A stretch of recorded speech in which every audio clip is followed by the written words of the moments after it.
Hello, this is ScribeMind to bring you another Warcraft 3 audio commentary. This is going to be in a solo game, Undead versus Elf on 2 Rivers.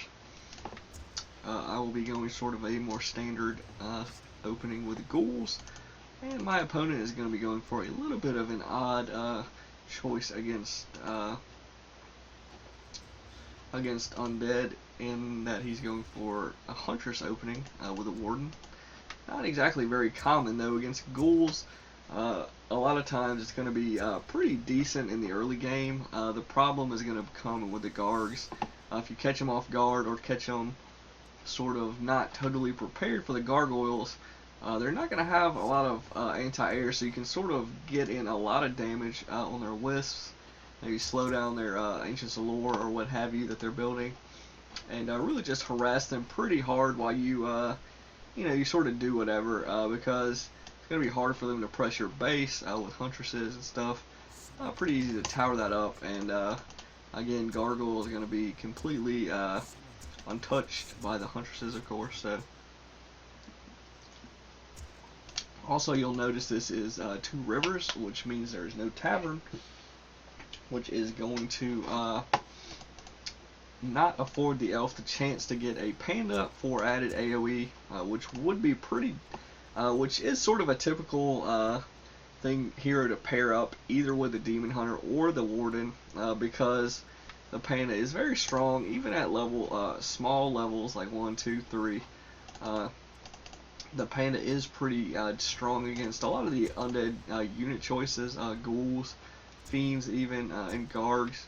Especially when paired up with a leveled Warden with Fan of Knives. It's going to be pretty easy for him to, if he had access to a panda, to really wreak all sorts of havoc with that AoE. But as you see, there's no tavern on this map, so pretty good news for me in that respect. So he's immediately going to be sending his Warden out to do some harassment. I went ahead and sold my TP because sort of the idea with the ghoul strategy with Undead against Elf is that you're going to have the opportunity to rush them if they go for the typical Archer build, and ghouls are pretty effective against Archers in the early game, especially if you pick up a Dust and a Rod of Necromancy, because while they may be able to snipe off a few of the ghouls, as long as you can secure kills with Dust of Appearance if they Shadow Meld, and you're going to be doing pretty well since ghouls are favorable damage and armor against archers. And if they manage to kill off a few of your ghouls, you can just use Rod of Necromancy and pretty much replace them. Now they're going to be able to detonate the skeletons if they choose to, and also your hero, but that's going to be, it's not going to be terrible for you because they're going to be losing Wood Wisp, which is really one of the things that the strategy sort of focuses on mid-game, is sort of slowing up their wood income with Gargoyle Harass. But as you're going to see, he's got Huntresses, so I'm not going to want to bring my ghouls out, honestly, and fight him in Tier 1, because while you can do it, you're really going to need a mass of ghouls, and you're going to need to get surrounds off with them in order to really fight Huntresses, especially near his base, due to the Moonwells. So really, I'm just going to use the ghouls to creep. Is probably going to be my my choice here, and I'm going to be sort of harassing with the Death Knight. You can get one hit off on a Wisp and then Death Coil that Wisp. As long as he doesn't heal, it's going to kill the Wisp. So that's sort of how you want to go about harassing Wisps. If you do that, it is a little bit risky, especially against a Warden, against Shadow Strike. Huntresses sort of block stuff off, but his base is pretty decent, about decent walled off base. But anyway, so he's going to be creeping really hard. He wants to get level 3. I don't know if he's going to go for Shadow Strike Prime or as his primary skill, or Fan of Knives. Either one would be pretty decent. Fan of Knives, of course, going to be better against wiping these ghouls off, whereas Shadow Strike would be level 2, would be very strong against the Death Knight, especially since I don't have a Town Portal, so I really need to be careful here. So I'm going to come in here, with just a couple of ghouls and harass some wisps. Again, this is honestly a little bit risky because the ghouls don't have great movement speed. Even with a holy aura, if he starts shadow striking and chasing with the huntresses, I can get into trouble here and lose some of them. I'm probably going to lose this one that he used shadow strike on, but maybe not. Maybe with the holy aura, I will be able to block him off a little bit and get away. So that's sort of how the game's progressing. Notice that I'm going to tier 3 and I'm massing gargoyles out of 2 crypts. If you do this strategy, you're going to need 2 crypts before you hit tier 2 just to get the gargoyles out that much faster. Sort of bad news, he did see me see my gargoyles go by, so he knows he needs to get some anti-air. I'm not sure if he was already doing that or not, but he's still tier 1, so I'm getting a little bit of a bonus through the tech whenever I get kills here, and he is not getting that bonus, but he is level 3 already, so he's crept. He has crept more than I have at this stage of the game, and he's got some pretty decent items. The one of mana stealing and the invulnerability potion, greater invulnerability, and the manual intelligence is all going to be pretty effective for him. Of course, the cloak of invisibility, not so much. Gloves of haste is okay, but decent as well. But I don't think the warden is dishing out a ton of attack damage per se. But anyway, 15% extra attack speed is is useful. So, but anyway, I'm going to continue my harassment, denying him his expansion. He's going to be throwing up 2 ancient protectors, so that is going to be somewhat costly in terms of he loses the wisps to build them, and they cost a pretty good chunk of wood and gold, though he does have plenty of wood even still, so he isn't doing all that bad. And notice he's got these archers set up, so I'm going to make him burn through a TP here. I'm split creeping with my ghouls. The game is not going terrible for me, but he is ahead by a level, and he's got he crept this shop over here, so he picked up a healing wards item, which is a pretty good item. A lot of times, as long as you micro and know that's in his inventory, you know, and you have decent positioning, gargoyles, you're going to be able to counter that by just hitting it with you know, 1 unit. So with all these mass air units, it shouldn't be totally game breaking for me, but again, it is a decent item regardless. So I want to make him cancel this expansion attempt, detonate some wisps, try to avoid it. I picked up an armor scroll and a ability potion, since he's got the warden, which can dish out a lot of nuke, and he's got a lot of ton of units ranged, so a lot of DPS to throw down. And of course, in this situation, the Death Knight is going to be the only ground unit for those huntresses and warden to focus on. So in any situation where I try to fight his army, or even just harass his army, the Death Knight is probably going to be tanking a lot of damage. So I need to be prepared for that. So he's still got this mana steal wand and everything. I think he picked up another one, actually, if I remember correctly, from this lab, but not entirely sure. But anyway, he's got a boots of speed now. He sold off some of the items, the manual of intelligence, the gloves of, well, he didn't sell the gloves of haste, the cloak of invisibility. So he's going to be moving very quick with that warden. He's going to be able to get in and out of position pretty well. In any kind of danger, he can pop that invulnerability potion. So he's pretty well set up. Level 4 is pretty strong for the warden. Honestly, level 4 for the Death Knight, not going to be a huge deal, especially on this map. It's pretty small. I'm not really going to be able to take advantage of the extra movement speed. I could get Death Pact, which would be okay. I'm not sure if I actually do that or not, to be honest. So I'm canceling this expansion. I really cannot afford to play this playstyle down an expansion against him, especially also down a half a hero level, a whole hero level. He's at about 4.5. I'm at about just over 3.5. So I really don't. I don't want to get into a situation where I'm trying to play a war of attrition with only one gold source versus his two, because that is just really not going to work out. Gargs are not the type of army that can steamroll an expansion with towers, especially since he's already prepared with archers. You could mass up Gargs to do it, but that's going to be, you're going to need a ton. It's going to put me in upkeep. And then he's just going to have a bunch of archers and phantom knives, etc. It's going to be sort of favoring him a battle there. And so it looks like he's going to get this expansion up eventually with his archers camping it. So I really am sort of on a time window here where I need to go deal with this now. Also like to point out right now I'm throwing up a Temple of the Damned, which is sort of uncommon, and I've got a slaughterhouse here for the statues.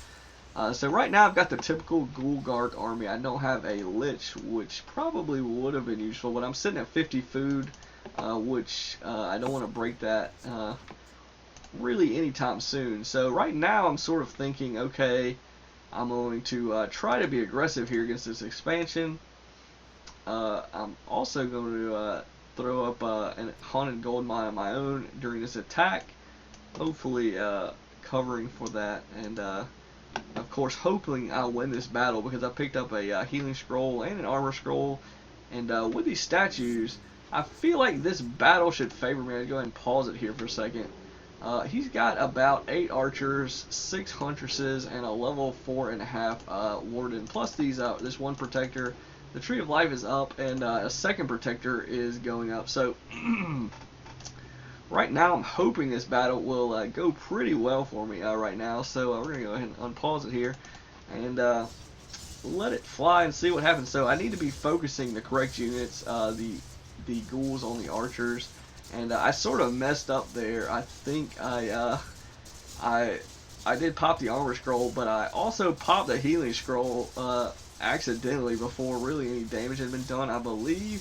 So that was sort of bad news. That's a ton of healing that would have really, I needed those ghouls to really get rid of the archers quick. I've got a couple of ghouls and skeletons left, and the Gargs and the Death Knight are pretty decent against them, but that extra healing would have been very useful to have.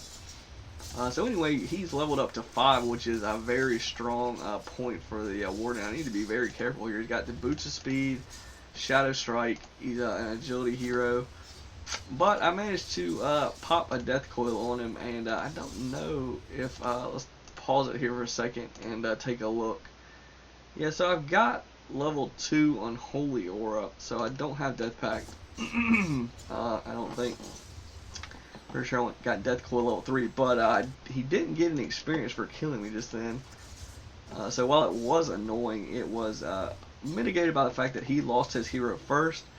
But on the flip side, he has a towered expansion that I'm not going to be able to really take this out with gargoyles, even with these statues to heal. I don't think.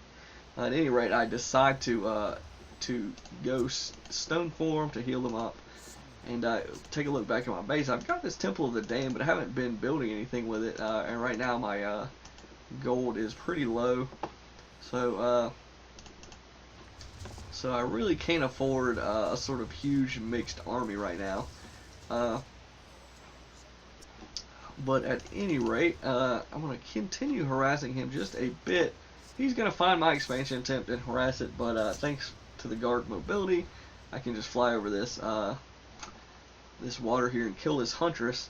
And if that would have been his Warden, though his Warden is dead, that would have been much worse. So it was really fortunate that I killed his Warden there. But right now it's still a little precarious because, again, he's got his expansion towered up. His wisps are all safe in the gold mine. Meanwhile, once his hero comes out, I don't know if he got Shadow Strike or Phantom Knives second, but even level 2 Phantom Knives, he can run in here and really start popping these acolytes off really quickly. And that's without a tower. He's not going to really be in too much. He can just pick up some potions, and he won't be in too much danger of really losing his hero. So he can really shut my economy down, or my expansion anyway. And Whereas I don't really have that option for him. I'd have to take out this Entangled Gold Mine. And so I'm getting this Nerubian Tower. Sort of poor timing there for me, or good time for him if you want to say, is he showed up in my expansion while I was running over here to the shop to get some items here. Gonna get an invulnerability potion, some more scrolls. I've got one necromancer at the moment, and so he's got a lot of archers, but really the danger is his hero. He's gonna be focusing this Nerubian Tower. I really, this battle really sort of favors him because archers are the only thing really going for me is these items and statues, blight, and the mobility of the gargoyles. And so I've got this necromancer here. He's going to go ahead and focus that down. I don't even know. Okay, I get one raised dead off. Probably should have just left him in the base, but I do hit level 6. He is not level 6. But the Death Knight ultimate is pretty much garbage. Honestly, it costs a ton of mana, and it's really not anywhere near as good as pretty much every other hero's ultimate. It's I mean, there's like maybe a couple of situations where it could really have a big impact, but it's very limited, and oftentimes undead players will just skip it. I'm pretty sure I did. I think I just got level 3 on Holy Aura, and since I probably wasn't going to have, whatever the huge mana cost, I think it's either 170, 200, something crazy, I really wasn't going to have that mana in most situations anyway, so best just to use my mana on Death Coil, and have the Unholy Aura for speed and regeneration. So at this point, I'm going to be throwing up another Temple of the Damned. With this expansion, I'm going to be able to afford to sort of transition into another tech branch of the army. I've devoted a lot of resources to upgrading these gargoyle attacks, which is a little bit bad. I mean, the idea is to be really good at hit and run and everything, but the problem is that the gargoyle attacks don't really overlap with the necromancer tech, the meat wagons or the necromancers. So transitioning out of Gargs and or Fiends, Destroyers, Worms is really going to make all those resources a little bit wasted to some degree. But I get a good creepjack here. He does pick up the Unholy Aura item. He finishes several of those creeps off and gets level 2 on his Priestess of the Moon. The Priestess not gonna be a huge game changer. It is like adding another attack upgrade to all your ranged units, and then Flaming Arrow, of course, is decent, but in terms of DPS, but in terms of really giving him some sort of game-breaking ability, like maybe Breath of Fire, Drunken Haze would have been, or maybe getting a Clutch and Tangle in certain circumstances. It's not really going to be that huge, and plus it's going to be another target for the nuke. Though the Priestess of the Moon is somewhat tanky, definitely can nuke that down with level 3 Death Coil. But anyway, so we're going to have another battle here. He really needed to be wiping these acolytes a little bit better. Leaving me this expansion is putting him in a really bad spot since he's sticking with tier 1 units. It looks like he's going to be teching up for some Ancient Wind stuff. I think he threw those up just to get some hippogriffs to better counter my gargoyles, but the truth is, at this stage of the game, these 6 gargoyles are really all I'm going to get in terms of those, since I'm switching to necromancers, master necromancers with meat wagons and statues. It's actually a very strong army against tier 1 elf, especially without a panda. And he's not, if he was getting fairy dragons out of these Ancients of Wind, that would be pretty good.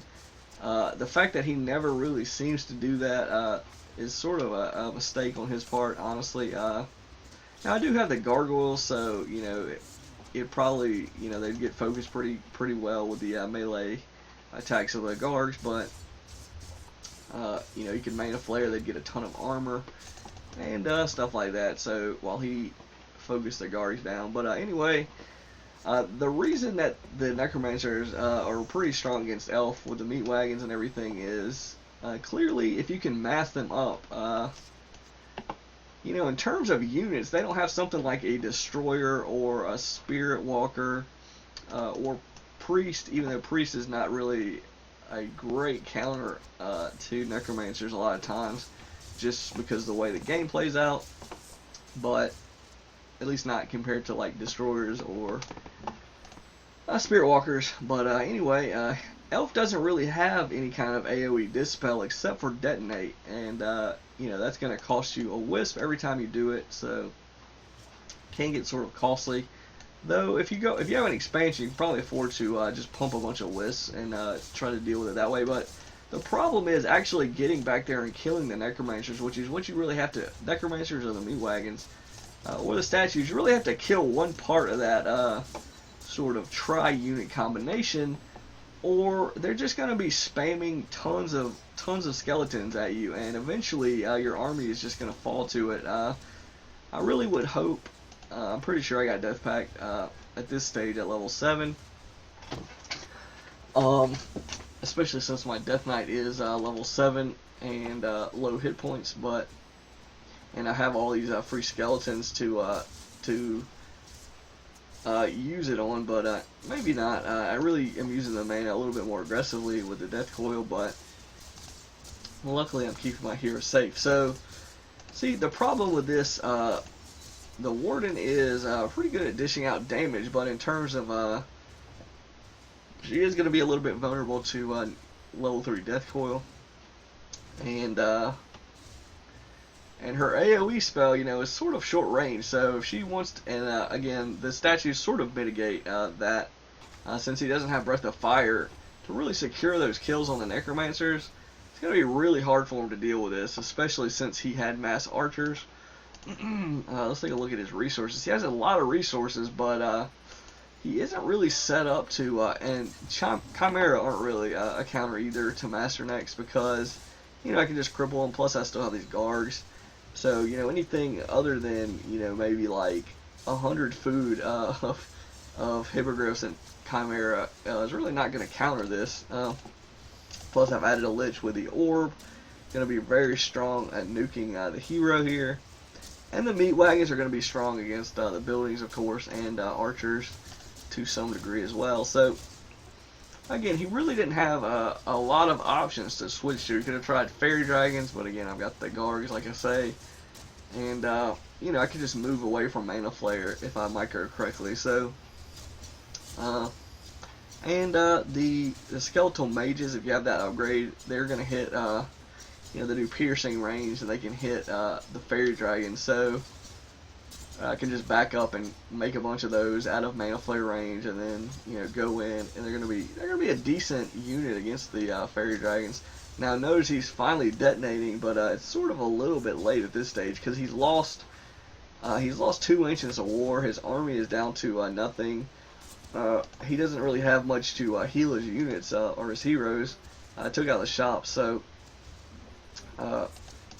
You know, anytime his heroes get anywhere near this army, he's going to be subject to some serious nuke and cripple if I manage to get that off. So again, his army really wasn't a sort of what I would call a sustain army. Like human, for instance, human, you know, they have a lot of priests and a lot of times Brilliant Sora for their heroes and their casters and stuff. And with the priests and maybe a paladin third, they can really, you know, between battles, they can heal up really quickly and sort of bounce back, and sort of maybe battles that they arguably have lost or, you know, taken heavy damage in. As long as they don't lose their heroes and units, they can bounce back sort of quick.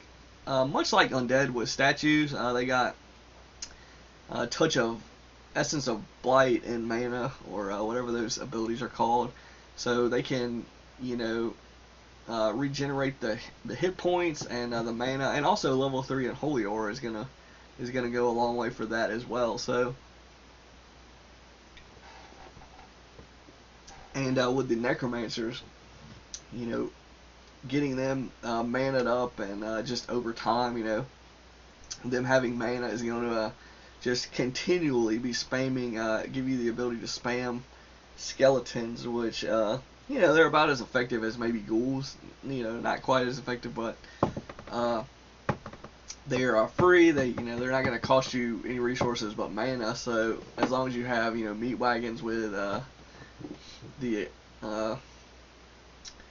ability to the upgrade to generate corpses, you're probably going to need several meat wagons, as you saw. And again, this strategy sort of requires a lot of resources. It really helps if you have an expansion. Doing it off one base, you're really not going to be able to transition into go from, say, one sort of army really upgraded into necromancers, because, you know, it's a whole tech tree thing. You got to go Temple of the Damned, slaughterhouses. So notice I had started with gargoyles. If I didn't have that expansion, I really wouldn't have been able to field the sized army with that the necromancers and the meat wagons that you really have to be effective. Because again, you know, if you just have like 4 necromancers, 1 statue, 2 meat wagons, you know, it's going to be more manageable. The strategy really works on just one overwhelming push. Because if you sort of stall out, you've probably leveled their heroes to such a degree, especially if they have a panda second, that they can just you know, pick your units off, and then, you know, then their heroes themselves are really just going to serve as more of a strong enough counter that they won't have to really have sort of a specialized army that you would otherwise need. Like, you know, when I pushed, you know, he had a strong warden, but he didn't have that panda second, and he just had a bunch of archers. So, you know, it's pretty easy to roll over an army like that, as long as they don't get, you know, a couple of phantom knives off on your necromancers without you being able to, you know, nuke down the warden or heal up the necromancers before he can secure the kills. So that's sort of how that works out. Look at the score sheet here. I produced way more units, though that's sort of a function of the skeletons. I'm sure a lot of those, probably the majority of those units produced were skeletons. And he killed way more than me, but they were skeletons. So in terms of hero kills, I was able to get 3 hero kills. He managed to get one that was sort of the mid game where we both lost our heroes. He lost his first, so, and I think we're about the same level, so sort of a wash there. That was sort of advantageous for him as he had the expansion up, but he sort of goofed up and let me get my expansion going. So now this also is another sort of sore point here. Despite him having the expansion, he was able to avoid the upkeep penalty nearly entirely, whereas I lost about 1,000 or 1,600 gold from it. Now eventually I did have an expansion, so I'm not sure when I broke upkeep, but again, that's like, you know, to really get an idea of the resource count here, we'd have to subtract that 1,600 from my 17,000 gold mine, which puts me, you know, about 15,000 and something gold mine. So compared to his 19,000, so he really had the advantage in terms of having that expansion up. Excuse me, longer than me. Luckily, I was able to get my own expansion up eventually, and then field an army that he really was not prepared for. Again, I've won some games where I've been behind like that before with this sort of army. You know, even against like a level 5 Demon Hunter and a level 5 Panda. Well, no, not those 2 heroes, but a level 5 Demon Hunter and a level 5 Warden at the same time. I actually have been able to overcome that, but again, that, you know, if you're going to do that, the only real way to beat those heroes, honestly, is to, you know, either have the same hero levels yourself, and get some good nuking off, or just take their army completely out of it, and they'll only have heroes. Then it's pretty hard for even those heroes to deal with 30 skeletons. But the strategy is pretty effective, though. Again, it's a lot of timing issues. You really need to catch them off guard with it, which is pretty hard to do, honestly, if they're scouting. And otherwise you need to hope that they don't have some AoE heroes leveled and catch you sort of on open ground. You really want to get to their base before you initiate a battle, if you can. Not always an option, but again, you need to do your damage sort of really quick, because once they see it happening, there are things they can do, like making a bunch of wisps, fairy dragon positioning, just trying to AoE down your even just killing the meat wagons really sort of stops the strategy in its tracks. So that's really, you have to kill one of the 3 units pretty much entirely to stop them from steamrolling you, either taking out a big chunk of the necromancers, or the meat wagons, or the statues. If you can take either of those 3 out of the equation, they really run the risk of stalling out, especially the meat wagons. If you take those out, then all you have to deal with is like one round, or that initial rush of skeletons, and then they're not going to just continually keep waves and waves of skeletons coming. So hopefully you found that a fairly entertaining game, somewhat informative on both sides of the matchup, how to counter it, how to sort of what you need to watch out for when you're the undead, and sort of how it goes in terms of your goal. It's really to get to their base and just start massing skeletons and sort of knocking out buildings as you can, to sort of limit their ability to sort of bounce back and fight you, and switch to units that they might need, like fairy dragons, or chimera, maybe ballista even, or okay in certain positionings. But so this is Scrymine signing out.